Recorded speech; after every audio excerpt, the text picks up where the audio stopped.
Switching from Team Green to Team Red with a new graphics card can be an exciting upgrade, and this video shows you exactly how to do it. First, power down your computer completely and unplug the power cord. This is crucial for safety. Next, open your computer case, locate the existing Nvidia graphics card. Carefully unscrew the securing screws at the back of the case holding the Nvidia card in place. Then, unclip the retention mechanism at the end of the PCIe slot to release the card. Now, before we physically swap the cards, let's prepare the software. Boot up your computer and uninstall all of your Nvidia drivers. The best way to achieve this is to go into the device manager, find display adapters, right-click on the Nvidia card and select uninstall. Alternatively, use a display driver uninstaller, commonly known as DDU. Download DDU from a trusted source, run DDU and select the Nvidia drivers, then select uninstall and shutdown. With the computer off, now you can remove the old graphics card. Gently pull the graphics card out from the PCIe slot. This might require a little wiggling. Now,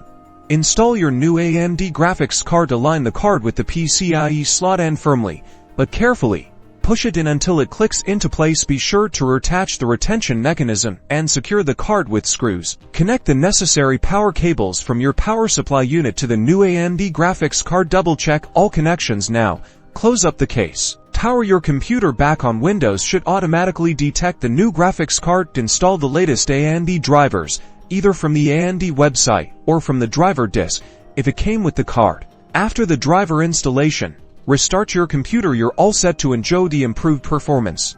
If you encounter any issues, check the cable connections first, and then try reinstalling any drivers.